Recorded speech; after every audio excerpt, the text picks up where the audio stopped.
It's running in the I feel like my arm and rotator cuff. Karen's hit Lyme disease. Let's see what else was wrong. I've been married. So then I just wanted to share a little bit about the Rotary International convention that I went to in early June of this year. And you know, we all get notifications of things like this, and I saw it, and I don't know, that's what I'm going to do. Until I realized it was in Houston, Texas. And I got people in Texas. And so the real reasons I went, if I'm honest, is that my husband and son were going to a barbecue camp at A&M University. And so I wanted to go down there at the same time because they were going to hit all the best barbecue restaurants in Central Texas. That's the real reason I went. But I was also curious. I just wanted to see what the whole thing was about. Here's the next one. So I went to, signed up, and I was blown away. First of all, the convention was huge. There were 10,000 Rotarians from across the country and around the globe. I also was a little concerned about, we are still in the world of COVID, and how is this going to go? But you had to prove before you went that you had been fully vaccinated and or show up with a negative test within the last however many, whatever. And all of that was verified at check-in. So in COVID, that's, I guess, as safe as you can be. Just some other things. Some of the things I loved about it were this group with the red hats. I had to take a picture of it and send it to my family because anytime we would go somewhere as a family, Disney World, something like that, I was threatened to make them wear the matchy shirts. I said, red hats, that's what you really need. You do something. The things that were so impressive to me about this convention, first of all, were the speakers. We got to hear, of course, from Rotary International President Shaker, and the new one, that's the incoming, who is now our president, Jennifer Jones, but also from people who do programs for Rotary around the globe. Just some incredible stories. One in particular that really kind of stayed with me was she is a physician in Ukraine. And Ukraine had, I don't remember, they had a big contingent there, probably 30 or 40 people, and ran around with the flag and everybody flocked to them. And so I got to talk with some people from Ukraine. But the woman who spoke at the convention, the big hall, was a physician, and there are somewhere 20 or 30 clubs across the country of Ukraine. And they get on the phone on a weekly basis to discuss what the needs are within their country and take the money that was flowing from all the Rotary clubs that contributed to the relief efforts in Ukraine and determine on the ground where those dollars go. I just thought that was such a powerful way to utilize funds. It's not just to say, well, here's what we think they need, but to have the people on the ground in the country on a regular basis meet and decide where the funds go. Incredible. They also talked about some different major initiatives within Rotary. One of them was empowering girls. And it's not just something elsewhere in the world, but there are programs here in the United States to support girls and women. Diversity, equity, and inclusion was a large initiative.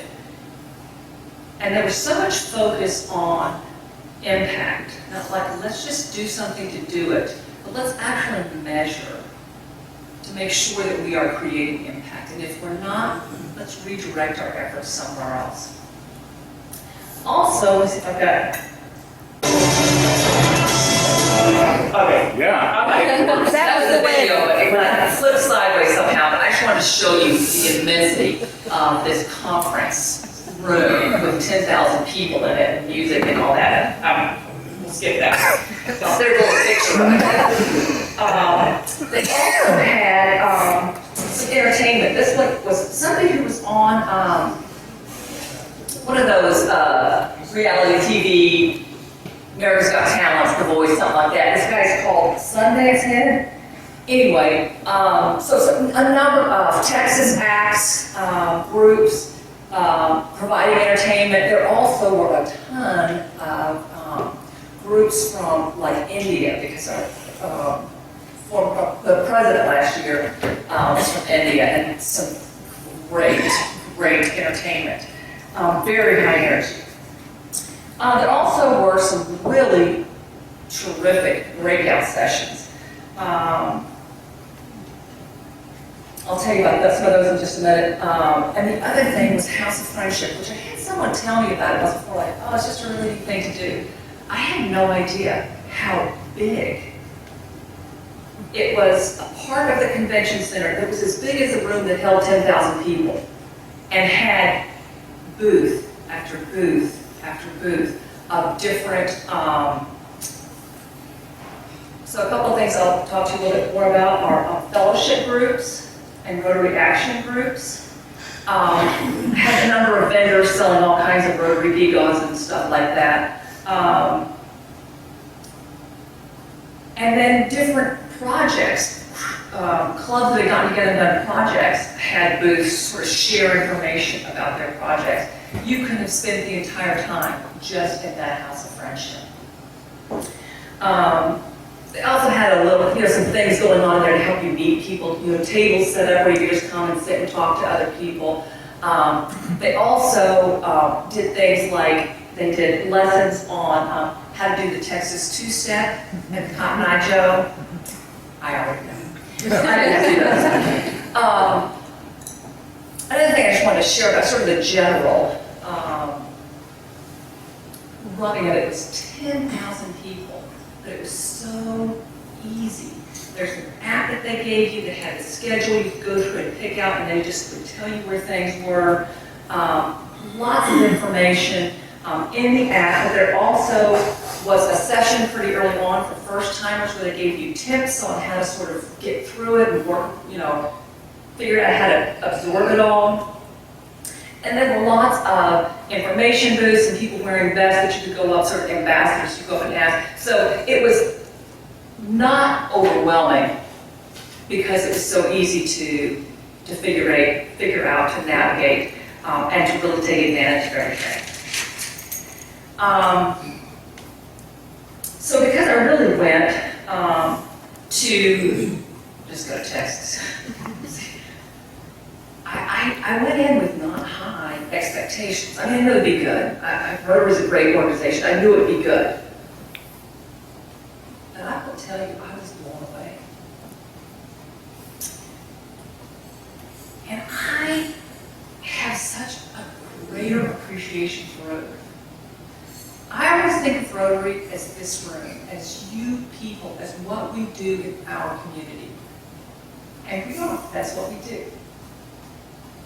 But there's so much more that I could be tapping into and accessing. And I hope that we as a club start doing more of that. So one of the things are fellowship groups. And how many of you all are part of a fellowship group, a Rotary fellowship group? All should be. So I actually read about it in the Rotary magazine. Wayne did a program on it, on COVID, which I always read back in the day. So I just something, and there was a wine appreciation fellowship.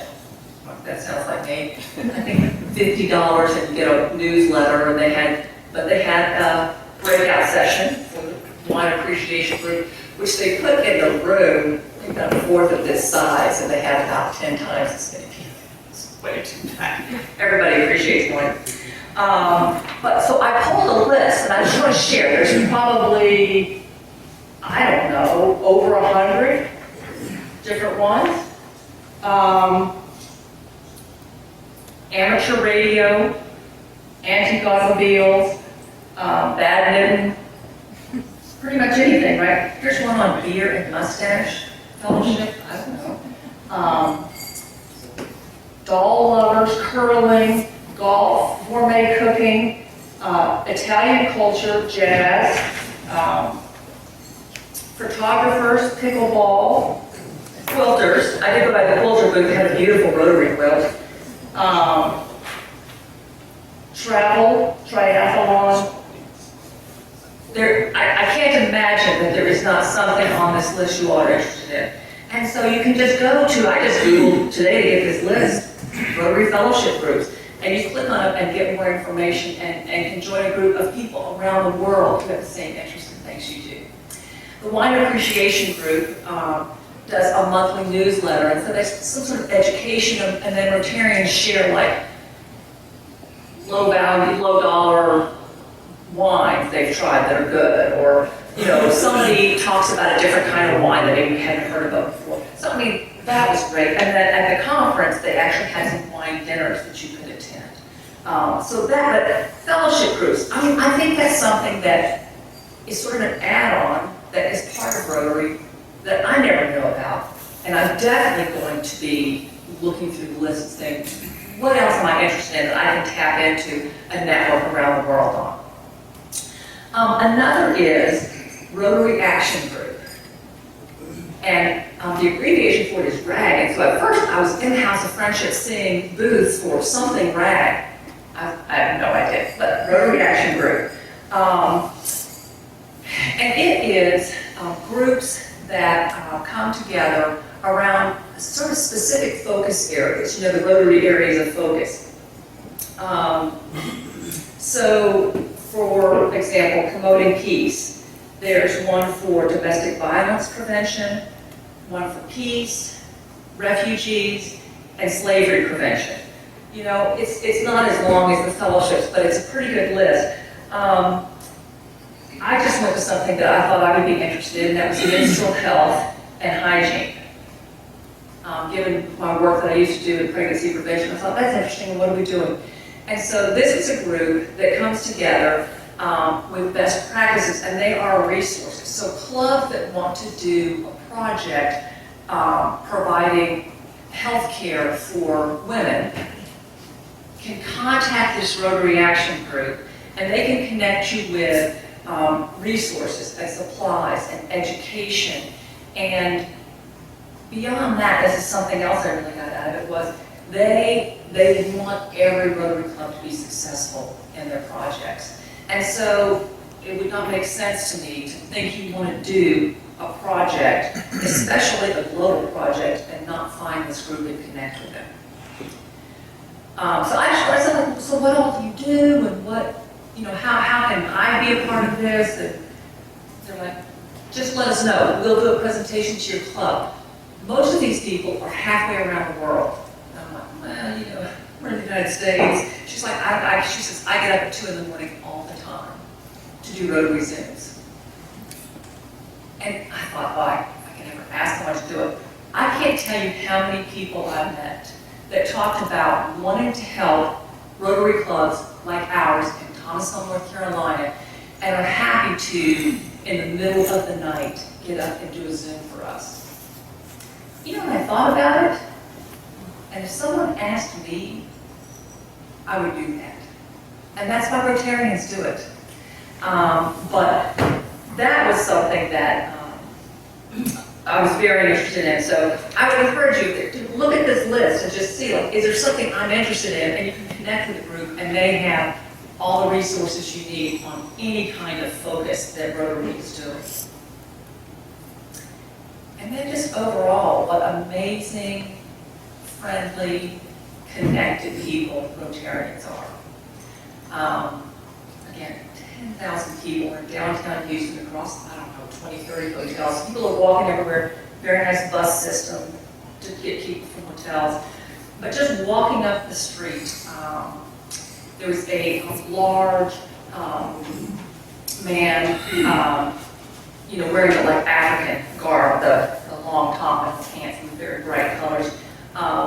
And I saw him wearing this Rotary pendant he saw mine. So he says, oh, how are you? Who are you? Isaka from Niger, and I made the mistake of saying something about Nigeria, and he corrected me that it's Niger, it's a different country entirely, so I had to Google it later and look it up. But then it was really fun because a couple of days later he saw me from across the room, and so we had another conversation. It was just really neat to meet people like that. I mentioned the group from the Ukraine. They were everywhere, and you know, as I walked out to them, they wanted to tell about their stories and their lives and what's happening to them, and how much they appreciate that Rotary is supporting efforts in their country. At the opening session, I sat next to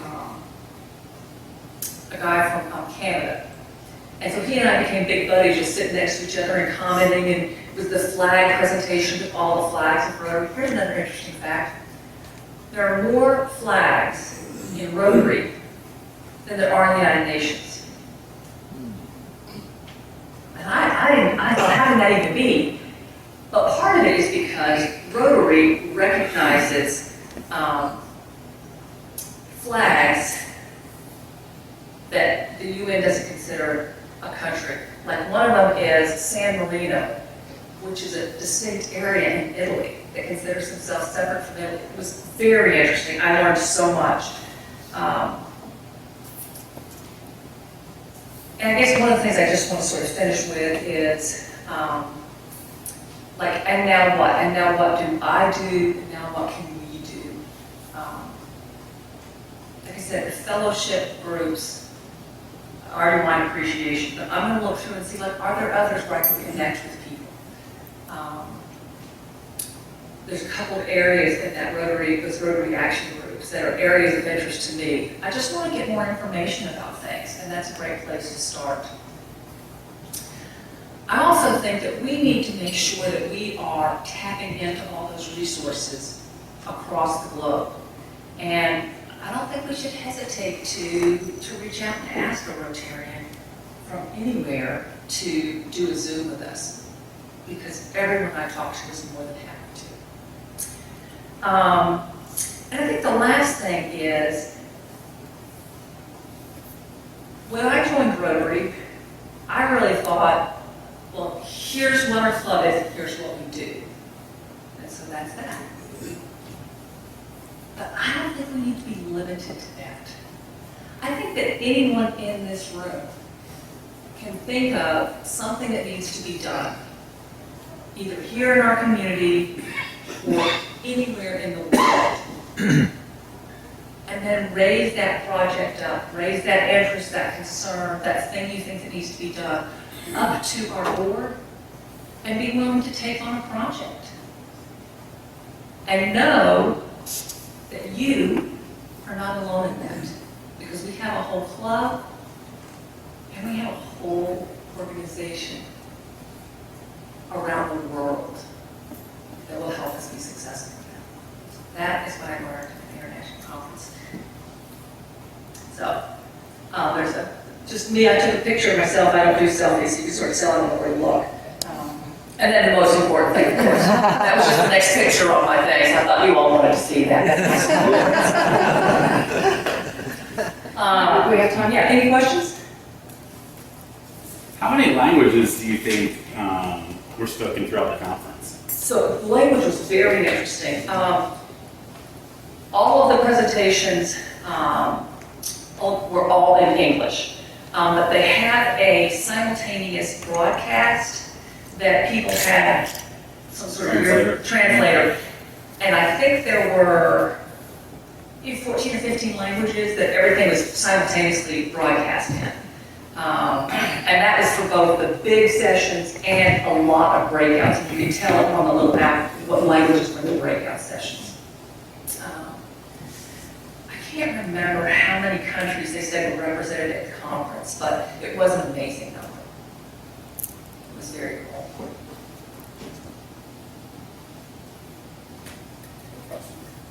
Okay, thanks.